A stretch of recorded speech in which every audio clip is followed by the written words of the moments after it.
Hello friends, आज के इस वीडियो में 38 साइज में मधुबाला स्टाइल ब्लाउज की कटिंग और सिलाई करना सीखेंगे। इसमें पीछे हुक रहेगा, आगे से ब्लाउज फोल्ड रहेगा।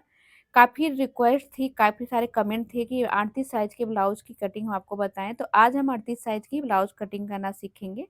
चलिए शुरू करते हैं। यहाँ पे जो हमने कपड़ा लिया है, ये हमारे पास बचा हुआ कपड़ा है। क्लाइंट का कपड़ा हम नहीं बना रहे हैं, बस आपको बताने के लिए हमने ये ब्लाउज बनाई है। अस्तर हमने 80 सेंटीमीटर का लिया है। आप अपने स्लीव के लेंथ के अकॉर्डिंग अस्तर कम ज़्यादा कर सकते हैं। सारे नाप हमने बॉडी से नाप कर लिए हैं और अस्तर को डबल फोल्ड करके हमने सबसे पहले बैक पार्ट की मार्किंग करनी है। बैक हुक ब्लाउज रहेगा, इसीलिए हमने हाफ इंच हुकाई की पट्टी के लिए एक्स्ट्रा ले लिया है। ब्लाउज की लेंथ हमारी 14 इंच तैयार रहेगी। हम 15 इंच पे इसकी कटिंग करेंगे, 1 इंच मार्जिन कर लेंगे। 10.5 इंच गला डीप रहेगा, तो इसके अकॉर्डिंग हमें जो आर्म होल लेना है वो 6 इंच लेना है। अब देखिए हम क्या करेंगे, इस तरीके से सभी लाइनों को मार्क कर लेंगे।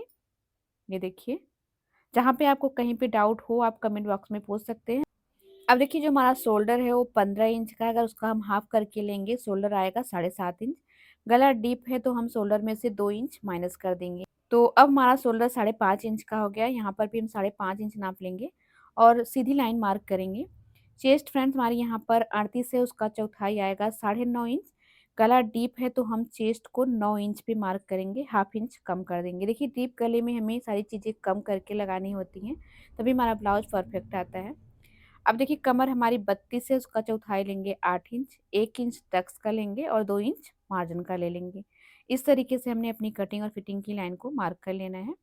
अब देखिए, शोल्डर हमारा कम है तो आर्म होल के पास हमें हाफ इंच बाहर की साइड जाके इस तरीके से एक लाइन मार्क करनी होगी, क्योंकि पीछे की साइड हमारा पार्ट जो है चौड़ा होता है। अगर हम ये नहीं करेंगे तो वहाँ पर खिंचाव आएगा। आर्म होल की लाइन को हमने हाफ कर लिया है। अब देखिए, फ्रेंच कर्व से हम आर्म होल का शेप देंगे। इससे शेप एकदम परफेक्ट आता है। आप किसी भी साइज का शेप बना सकते हैं। यहाँ पे देखिए, इस तरीके से हमने शेप दे दिया। जहाँ पे मार्जिन है ना, वहाँ पे पाव इंच नीचे जाकर इस तरीके से हम एक लाइन मार्क करते हैं। इससे आर्म होल के नीचे सल नहीं आता है। अब हम क्या करेंगे, अब आर्म होल की गोलाई को नापेंगे। देखिए, आर्म होल की गोलाई नापना बहुत ज़रूरी है। हमारे आर्म होल की गोलाई 16 इंच है, उसका हाफ आएगा 8 इंच। यहाँ पे देख सकते हैं हमारे आर्म होल की गोलाई 8 इंच आ गई, यानी कि हमने परफेक्ट आर्म होल की मार्किंग करी है। तो इस तरीके से आपको भी आर्म होल की गोलाई को नाप कर फिक्स कर लेना है। डीप नेक है तो हमने देखिए हाफ इंच शोल्डर गले की साइड डाउन किया है, यहाँ पे हाफ इंच डाउन किया है, तो यहाँ पर भी हम हाफ इंच उठाकर एक मार्किंग लगा लेंगे। ये सारी मार्किंग आपको डीप नेक के अकॉर्डिंग ज़रूर करनी है, तभी आपके ब्लाउज में सल वगैरह नहीं आएगा और शोल्डर भी नहीं गिरेगा। आप देख सकते हैं हमारा गला डीप है, डीप के अकॉर्डिंग हमने शोल्डर माइनस किया है और चेस्ट भी माइनस किया है। देखिए, शोल्डर हाफ इंच हमने डाउन किया है गले की साइड, यहाँ पर भी हाफ इंच उठाया है। तो इस तरीके से आपको अपना बैक पार्ट एकदम परफेक्ट तरीके से मार्क कर लेना है। अगर आपका गला छोटा होता तो सारी चीज़ें आपको बढ़ा के लेनी होती। गला बड़ा है तो हमने सारी चीज़ें कम करके ली हैं। तो इस चीज़ की नॉलेज आपको होनी चाहिए, तभी आपका ब्लाउज परफेक्ट आएगा। यहाँ पे हमने बैक पार्ट की कटिंग कर ली है। अब इसी बैक पार्ट को रख के हमें फ्रंट पार्ट की कटिंग करनी है। अब की बार अस्तर हमने बंद साइड से लिया है और वहाँ पर अपने बैक पार्ट को रख के कटिंग कर लेंगे। देखिए, हमारा जो आगे का पल्ला होता है वो फुल चेस्ट के अकॉर्डिंग होता है, यानी जितनी हमारी फुल चेस्ट होती है उसी के अकॉर्डिंग हम मार्किंग करते हैं और सारा फार्मूला हम फुल चेस्ट के अकॉर्डिंग ही लगाते हैं। तो हमने जो हाफ इंच हुकाई कर लिया था ना, वो हमारे चेस्ट में जाके प्लस हो जाएगा, जो पीछे वाले पल्ले में हमने हाफ इंच चेस्ट माइनस किया था। तो इस तरीके से हमने बैक पल्ले के बराबर फ्रंट का पल्ला मार्क किया है। आई होप कि आपको ये चीज़ क्लियर हो गई हो। अब ये जो हमने हाफ इंच उठा के मार्किंग की थी बैक पार्ट में, उसको कट कर लेंगे। बैक का गला हम बाद में कट करेंगे। अभी फ्रंट की मार्किंग करेंगे। तो सबसे पहले देखिए, शोल्डर हमारा 6 इंच है, आर्म होल भी हमारा 6 इंच है और यहाँ पर 6 इंच नाप करके आर्म होल की लाइन को सीधा करेंगे।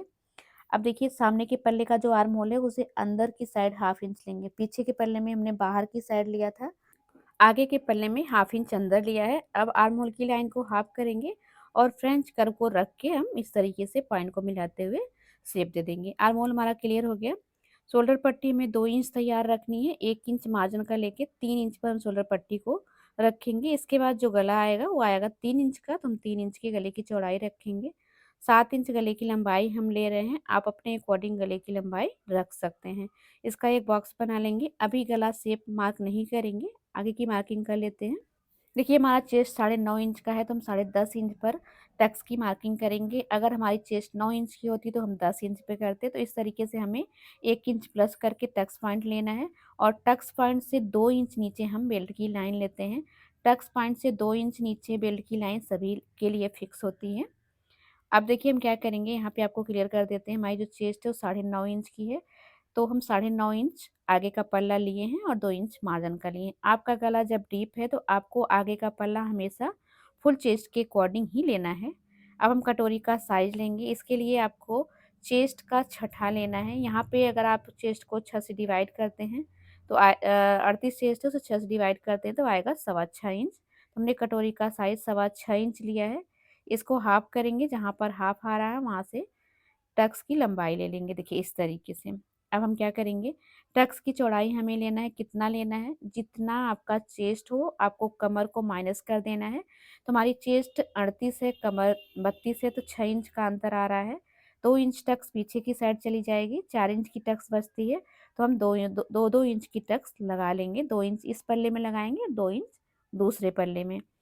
अब देखिए जो हमारी टक्स और बेल्ट की लाइन है ना, इसको इस तरीके से हम हाफ करेंगे और इस तरीके से मिला देंगे, इसको यहाँ पर मिला देंगे। ये देखिए इस तरीके से हमारा कटोरी का शेप बन रहा है अभी। अब हम क्या करेंगे, इधर की साइड से शेप देंगे। इसके लिए आर्म होल के पास से हमें 2.5 इंच लेना है। जैसे हम कटोरी ब्लाउज की मार्किंग करते हैं ना, सेम वैसे ही हम देखिए इसमें भी मार्किंग करेंगे। तो यहाँ पे देखिए अब हमने अपने ऊपर के गले का शेप बनाना है। तो सबसे पहले हम ये जो गला बनाएंगे, इसमें डिजाइनर गला, उसका शेप बना लेते हैं। 2 इंच हमने ऊपर लिया है, 2.5 इंच चौड़ाई ले लेना है। इसके बाद देखिए इस तरीके से हमने अपने गले का शेप बना लेना है। ये देखिए ऊपर से 5 इंच लेंगे और यहाँ से इसको इस तरीके से थोड़ा सा राउंड लेते हुए कटोरी में मिलाएंगे। ये देखिए कितनी आसानी से शेप बन गया। और जो ये वाला गला है ना, इसको इस तरीके से नीचे तिरछा मार्क कर देंगे। बस इतना ही हमें इसमें करना है। थोड़ा सा देखिए यहाँ पे हमें राउंड में इसको बनाना है, एकदम तिरछा नहीं रहना चाहिए, थोड़ा सा अच्छा लगता है राउंड करने पे। देखिए ये जो टक्स वाली लाइन है ना, यहाँ पर भी अगर आप टक्स लगाना चाहते हैं तो लगा सकते हैं, हाफ हाफ इंच की, या फिर आप बेल्ट को टक्स वाली लाइन पे लाकर मिला सकते हैं। ये देखिए इस तरीके से, पर हमने जो पहले वाला मार्क किया था ना, उसी पे कटिंग करेंगे। तो अगर आप इस तरीके की मधुबाला स्टाइल ब्लाउज की कटिंग करते हैं तो आपके फुल बस्ट और अपर चेस्ट में जो अंदर आता है उस अकॉर्डिंग आप में कोई प्रॉब्लम नहीं आएगी, आसानी से ब्लाउज कटिंग हो जाएगी। तो एक बार इस तरीके से आप ट्राई करके देखें, ये वाली कटिंग ज़्यादा आसान है। अगर आपको ये वाली समझ में आ गई तो आप किसी भी साइज़ की कटिंग कर सकते हैं। यहाँ पे देखिए हमने आर्म होल की गहराई भी कट कर ली है। कमर की भी मार्किंग कर लेते हैं। कमर 8 इंच है, 2 इंच का मार्जिन लेंगे। ये 1 इंच एक्स्ट्रा है तो उसको कट कर देंगे। देखिए जब इसको हम मार्क करते हैं थोड़ा सा इस तरीके से तिरछा दिखता है, तो आप यहाँ पर डाउट में मत आइएगा कि हमारा चेस्ट दबेगा, क्योंकि जब हम कटोरी कट करेंगे तो कटोरी में हमारा फुल बस्ट आ जाता है। तो आप इसको कट कर लीजिए, कोई दिक्कत नहीं है। ये 1 इंच जो एक्स्ट्रा है, हमने बैक पार्ट को रख के मार्क किया था ना, बैक का जो टक्स था वो वाला पार्ट एक्स्ट्रा हुआ है। तो साइड का पार्ट हमारा कंप्लीट है, कटोरी वाला पार्ट अभी हमें अलग से कट करना है। इसके लिए देखिए हमने पेपर ले लिया, पेपर पे सबसे पहले एक लाइन मार्क कर लेंगे, एक्स्ट्रा हमने इतना रखना है। अब इसी लाइन के पास हमने अपनी कटोरी को रखना है और जैसी कटोरी है हमारी उसको उसी तरीके से उतार लेना है। आप देख सकते हैं, ये देखिए। अभी हम क्या करेंगे, इस कटोरी को यहाँ से हटा लेंगे और जो भी हमारी टक्स की लाइन है उसको मार्क कर लेंगे। देखिए अब इस लाइन को हम सीधा मार्क करेंगे और अब देखिए इसको हम बढ़ाएँगे। तो बढ़ाना कैसे है, जितनी हमारी कटोरी का साइज़ है ना उससे 1 इंच एक्स्ट्रा लेना है और अब इस लाइन को हम देखिए हाफ़ कर लेंगे। हाफ़ करने के बाद जितना आ रहा है उसको नाप लेंगे। देखिए यहाँ पे कितना आ रहा है, 4 इंच में 2 सूत कम है, उतना ही हमने सेंटर से नीचे ले लेना है। ये देखिए इस तरीके से। और अब हमने ये वाली लाइन को भी मार्क कर लेना है, एक लाइन हमारी और एक्स्ट्रा आ गई है। अब इस पे जो हमने टक्स लगाई थी इसमें देखिए 1-1 इंच की वही टक्स यहाँ पर भी मार्क कर लेंगे। ये देखिए, ये वाली टक्स को हम इस तरीके से मिलाएँगे और अब हम क्या करेंगे, देखिए इस वाली लाइन को हम ना नापेंगे, जितना आ रहा है, कितना आ रहा है देखिए, 4 इंच में 2 सूत कम। इस तरीके से हम नाप करके इसका एक हाफ सर्कल बनाएँगे। ये देखिए इस तरीके से, सेम इस तरीके से इधर की साइड भी नाप लेंगे और यही वाला मार्क बना लेंगे। ये देखिए इस तरीके से। आगे का जो हमारा कपड़ा एक्स्ट्रा है ये वाला, जब हमारा फ्रंट ओपन ब्लाउज होता है तो हमें इसे लेना होता। अभी हम इसमें नहीं लेंगे। अब देखिए ऊपर की साइड हम क्या करेंगे, यहाँ पे हाफ इंच का मार्जिन लेते हुए इस तरीके से शेप में मिला देंगे। अब हमारा शेप जो है इस तरीके से बन गया है।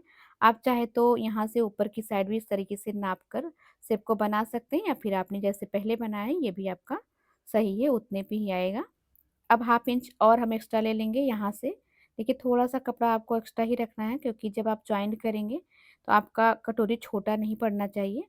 अब इससे ज़्यादा आपको नहीं लेना है। यहाँ पे हमने मार्किंग कर ली है और अब इसकी कटिंग कर लेंगे। अब देख सकते हैं इस तरीके से हमने कटिंग कर लेनी है। ये जो टक्स वाली लाइन है ना, यहाँ पर भी आप हाफ इंच की टक्स लगा सकते हैं। बाद में हमने अपने ब्लाउज में प्लीट्स लगाई थी, ये वाली टक्स की जगह पर आप टक्स भी लगा सकते हैं और प्लीट्स भी लगा सकते हैं। तो यहाँ पर हमारी कटोरी भर का अस्तर अलग से बचा हुआ था, उस पे हमने कटोरी कट कर ली है। तो 80 सेंटीमीटर के अस्तर में हमारा ब्लाउज कंप्लीट हो गया है। अगर आपके पास बचा अस्तर है तो आप 80 सेंटीमीटर का अस्तर लेकर ब्लाउज की कटिंग कर सकते हैं। नहीं तो आप 1 मीटर का अस्तर जरूर रखें इस वाले ब्लाउज की कटिंग करने के लिए। यहाँ पे देखिए इस तरीके से हमने अपने अस्तर पर कटिंग कर ली है। अब हम क्या करेंगे, सारे पार्ट को मेन कपड़े पर रखकर कटिंग कर लेंगे। आप देख सकते हैं जब आप इसमें टक्स लगाएँगे तो आपकी कटोरी का पफ कितना खूबसूरत आएगा। देखिए इस तरीके से हमने अपने टक्स को सिलना है। सिलने के बाद कटोरी का शेप देखिए कितना परफेक्ट आ रहा है। आप चाहे तो यहाँ पर नाप कर क्लियर कर सकते हैं। 6.5 इंच यानी 6.25 इंच की कटोरी हमें चाहिए, और 1 इंच इसमें एक्स्ट्रा है जो कि सिलाई के मार्जिन में जाएगा। बाकी अगर सिलाई का एक्स्ट्रा कपड़ा बचता है सिलाई करने के बाद, आप उसको कट कर सकते हैं। यहाँ पे आप देख सकते हैं कि दोनों पार्ट हमने कंप्लीट कर लिया है। अब मेन कपड़े पे कट कर लेते हैं। इस तरीके से हमने कपड़े को फोल्ड करके रखना है। आगे का पल्ला फोल्डेड साइड रखना है और बैक का पल्ला जो है ओपन साइड रख लेंगे, क्योंकि बैक ओपन ब्लाउज है। इस तरीके से सारे पार्ट की कटिंग हमने कर ली है। कटोरी वाला जो पार्ट है हम प्लेन कपड़े पे अलग से कट करेंगे। ये देखिए इस तरीके से हमने कट कर लिया है।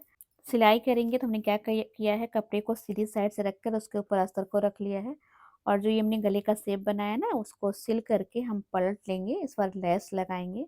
देखिए फ्रेंड्स, हमने यहाँ पर थोड़ी सी वीडियो स्पीड में कर दी है। अगर पूरी वीडियो डिटेल में चलेगी तो वीडियो बहुत ही ज़्यादा लंबा हो जाएगा, फिर आप लोग बोर होने लगेंगे। थोड़ा बहुत तो आप लोग को नॉलेज है ही सिलाई की, तो थोड़ा सा स्पीड में करेंगे तभी आप लोग समझ जाएंगे। अगर आप लोग को कोई डाउट हो रहा है आप कमेंट बॉक्स में पूछ सकते हैं। यहाँ पे गले के शेप को सिल के हमने एक्स्ट्रा कपड़े को कट किया है, छोटे छोटे कट्स को लगा लिया है, और इस तरीके से हम इसको पलट लेंगे। जो नोक है ना शेप का उसको आपको अच्छे से निकाल लेना है इस तरीके से। देखिए डिजाइनर ब्लाउज बनाने में थोड़ा टाइम लगता है, और अगर पूरा डिजाइनर ब्लाउज हम लोग कंप्लीट करेंगे तो बहुत ही ज़्यादा टाइम लग जाएगा और वीडियो बहुत ही ज़्यादा लंबा हो जाएगा। इसीलिए हमने स्पीड में किया है, थोड़ा सा कट कट करके इसकी सिलाई दिखाई है। तो यहाँ पे देखिए हमने गले की सिलाई करके कट लगा के इसको पलट लिया है। पलटने के बाद ऊपर से भी सिलाई लगा ली है। देखिए कितने अच्छे से गले का शेप हमारा आ गया है। अब हम क्या करेंगे, चारों तरफ से बड़ी बखिया की सिलाई लगाकर अस्तर और कपड़े को एक साथ जॉइंट कर लेंगे। जो भी हमारा कपड़ा एक्स्ट्रा रहेगा उसको हम कट कर लेंगे। देखिए आप देख सकते हैं अस्तर बैठाते समय आपको हाथ से बराबर करते हुए चलना है, ताकि कहीं पर कोई सल वगैरह ना आए। तो इस तरीके से हमने अपनी कटोरी को अस्तर और कपड़े के साथ जॉइंट कर लिया है। एक्स्ट्रा कपड़ा कट करके इस पर हम टक्स की सिलाई करेंगे। ये देखिए इस तरीके से हमें सारा एक्स्ट्रा कपड़ा कट कर लेना है। इसके बाद देखिए टक्स की सिलाई करेंगे। तो देखिए इस तरीके से आपको टक्स को सिल लेना है। सिलाई को लॉक कर लेना है नीचे ऊपर दोनों जगह पे। ये देखिए इस तरीके से टक्स की सिलाई हमने कर ली है। अब हम क्या करेंगे, ये जो बीच की टक्स है ना ये वाली, पहले तो आप देखिए कितने अच्छे से हमारी टक्स आई है। फिर ये वाली जो टक्स है बीच की, इस पे हम छोटी छोटी प्लेट्स लगाएंगे। तो प्लेट्स हम उल्टी साइड से लगाएंगे। देखिए सेंटर पे हम मार्किंग कर लेते हैं, और यहाँ पे एक मार्क लगा लेंगे, यहीं से हम प्लेट्स को लगाएंगे। बहुत बारीक बारीक प्लेट लगाएंगे, 4 से 5 प्लेट हम लगा लेंगे। देखिए इस तरीके से, तो इस पे एक अच्छा सा लुक आ जाता है, थोड़ा सा कटोरी में और पफ आ जाएगा। और अगर आप चाहें तो यहाँ पर ये वाली प्लेट ना लगा के जैसे टक्स की सिलाई होती है उस तरीके से भी आप लगा सकते हैं, डॉट की तरह। यहाँ पे देखिए हमने इस तरीके से प्लेट लगाई है, तो इसका शेप इस तरीके से आ गया है। जो भी धागा वगैरह उसको कट कर लेना है। अब हम क्या करेंगे, अभी हमने जो हमारा साइड वाला पार्ट है ना उसको कंप्लीट कर लेना है, उसको मेन कपड़े के साथ बैठा लेना है। तो इसको भी हम नीचे से और गले की साइड से पलटेंगे। तो कपड़े को हमने सीधी साइड से रखा है, इसके ऊपर अस्तर को रख लिया है। अब हम पक्की सिलाई लगाएंगे नीचे से, पलट करके एक सिलाई अस्तर की साइड और लगाएंगे। जब इसको हम पलटेंगे ना तो ये फिनिशिंग से पलटा जाएगा ये वाली सिलाई लगाने से। इसके बाद देखिए हमने इसको उल्टी साइड से अच्छे से सेट कर लेना है पिन लगा के, और जो गले का शेप है उसी शेप में हमने इसकी एक पैर के मार्जिन के बराबर सिलाई कर लेनी है। ये देखिए इस तरीके से। और फिर हमने जो कपड़ा एक्स्ट्रा है उसको कट कर देना है। ये देखिए इस तरीके से अस्तर के बराबर ही हमने कपड़े को कट करना, बिल्कुल भी एक्स्ट्रा नहीं लेना है। फिर इस पर हम छोटे छोटे कट्स लगाएंगे और इसको भी पलट लेंगे। कट्स लगाते समय आपको ध्यान देना है, आपकी जो सिलाई है वो कट नहीं होनी चाहिए, नहीं तो सारा कपड़ा खुल जाएगा। ये देखिए जहाँ पर नोक है यहाँ पर भी आपको अच्छे से कट लगाना है और नोक को अच्छे से निकालना है। देखिए यहाँ से हम इसको पलट लेंगे ऐसे हाथ डाल के। ये देखिए तो अच्छे से पलटा जाता है ये। नोक को अच्छे से निकाल लेना है। इसके बाद ऊपर से सिलाई लगा लेंगे। चारों तरफ से बड़ी वाली बखियाँ लगाकर अस्तर और कपड़े को एक साथ जॉइंट करेंगे। जो भी एक्स्ट्रा कपड़ा है उसको कट कर देंगे। यहाँ पे देखिए हमने उसको कंप्लीट कर लिया है। अब हम अपनी कटोरी के गले के शेप पर लैस लगा लेते हैं। इस तरीके से हमने देखिए सिल्वर कलर की लैस ली है, उसको हम इस तरीके से सिलाई लगा लेंगे। हमने सिंगल सिलाई लगाई, आप चाहे तो लैस पर डबल सिलाई लगा सकते हैं दोनों किनारे पे। देखिए यहाँ पे हमने लैस लगा के कंप्लीट कर ली है। आप दोनों नोक पे चाहे तो डोरी लगा सकते हैं। अगर आपको डोरी लगानी है तो लैस लगाने से पहले डोरी लगा लीजिएगा। अब हम क्या करेंगे, देखिए बेल्ट को सेंटर पे हम पिन कर देंगे। इसके बाद 1/2 इंच की सिलाई के मार्जिन पे इसको इस तरीके से रखते हुए सेट कर लेंगे। देखिए बड़ी ही आसानी से सेट हो जाता है, बिल्कुल भी आपको दिक्कत नहीं होती इसको सिलने में। जितना आपने मार्जिन लिया है बस मार्जिन के अकॉर्डिंग आप सिलते जाइए। आपका कटोरी और साइड का पार्ट एकदम अच्छे से अपने आप ही सेट होता जाएगा। कहीं पे कोई भी कपड़ा कम ज़्यादा नहीं होगा। आप देख सकते हैं कितनी आसानी से बैठ रहा है। तो आप एक बार ये वाली कटिंग ट्राई करके देखिएगा। कभी कभी आपको जो दिक्कत आती है कि आपका फुल बस्ट और अपर बस्ट में ज़्यादा अंतर नहीं होता, जिसकी वजह से आपको दिक्कत आती है, तो वो वाली दिक्कत इस वाली ब्लाउज में नहीं आएगी। यहाँ पर देख सकते हैं कि इधर की साइड भी हमारा कपड़ा एकदम बराबर से सेट हो गया है। हमें बिल्कुल भी नापना नहीं पड़ा है। तो ये हमने कटोरी को इसमें ज्वाइन कर लिया है। आप फिनिशिंग देख सकते हैं, सारी चीज़ें अच्छे से सेट हो गई हैं। उल्टी साइड से भी आप देखिए एकदम अच्छे से जितना हमने मार्जिन लिया था उसी के अकॉर्डिंग हमारी सिलाई आ गई है। तो फ्रंट पार्ट हमारा बन के कम्प्लीट हो गया है। अभी इसमें हमें मोती लगानी है। तो देखिए इसको हम इस तरीके से सेंटर से फोल्ड करके भी देख लेते हैं। आप देखिए कि एकदम बराबर से हमारा पार्ट आया है। चेस्ट भी नाप लेते हैं। देखिए 9.5 इंच में हमारी चेस्ट थी, आगे वाली 9.5 इंच ही आ रही है। ऊपर की साइड आर्म होल के पास 9 इंच थी, तो देखिए 9 इंच ऊपर आर्म होल के पास है।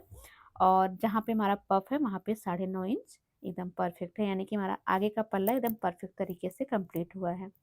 पीछे का पल्ला भी हमने देखिए तैयार कर लिया है। पीछे हुक का ब्लाउज है तो हमने पीछे हुकाई की पट्टी लगा के भी इसको कंप्लीट कर लिया है। अब इस पर हम पिन लगा लेंगे और अब हम आपको फ्रंट और बैक यानी सामने और पीछे के पल्ले को नाप कर दिखाएंगे। तो क्या करना है, देखिए आपको नीचे से बराबर से रखना है।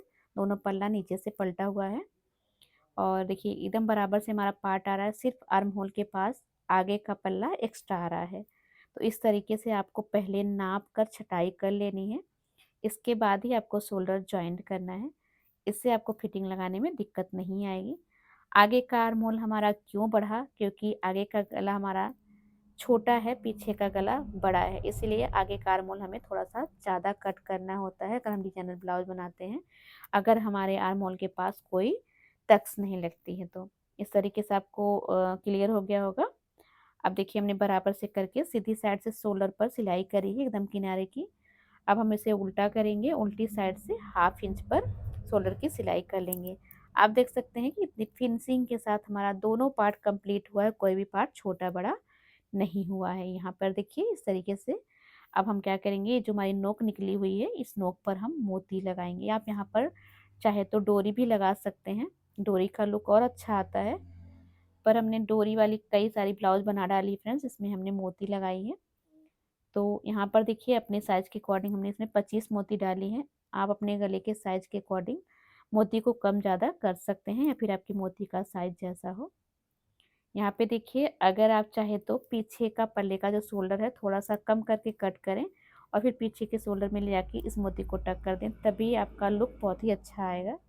तो अभी हमने देखिए इस तरीके से शोल्डर के पास ले जाकर मोती को नत्थी कर देना है, यानी ज्वाइंट कर देना है। यहाँ पे एक साइड में मोती लगा ली, दूसरी साइड भी इस तरीके से मोती को लगा लेंगे और बीच में जो हमने प्लीट डाली थी ना उस पर भी हम मोती को लगा लेंगे। देखिए इस तरीके से। इसके बाद सारी चीज़ें आपकी परफेक्ट हो ही गई हैं। आपने आर्म होल भी नाप लिया, आपने पल्ला भी नाप लिया। अब आपको स्लीव बना लेना है। स्लीव बनाकर इस पर स्लीव जॉइन कर कर फिटिंग लगा लेनी है और ब्लाउज़ को कंप्लीट कर लेना है। तो इस तरीके से देखिए जितना हमने बनाया है, इस ब्लाउज़ का लुक इस तरीके का आया है। आप देख सकते हैं कितना खूबसूरत लग रहा है हमारा ब्लाउज़। ये देखिए। तो आपको कैसा लगा कमेंट बॉक्स में ज़रूर बताइएगा। ये हमने आप लोगों की रिक्वेस्ट पर ही वीडियो बनाई थी, तो वीडियो को खूब सारा प्यार दीजिएगा। और आज की वीडियो आप लोगों को कैसी लगी कमेंट बॉक्स में ज़रूर बताइएगा। Thank you.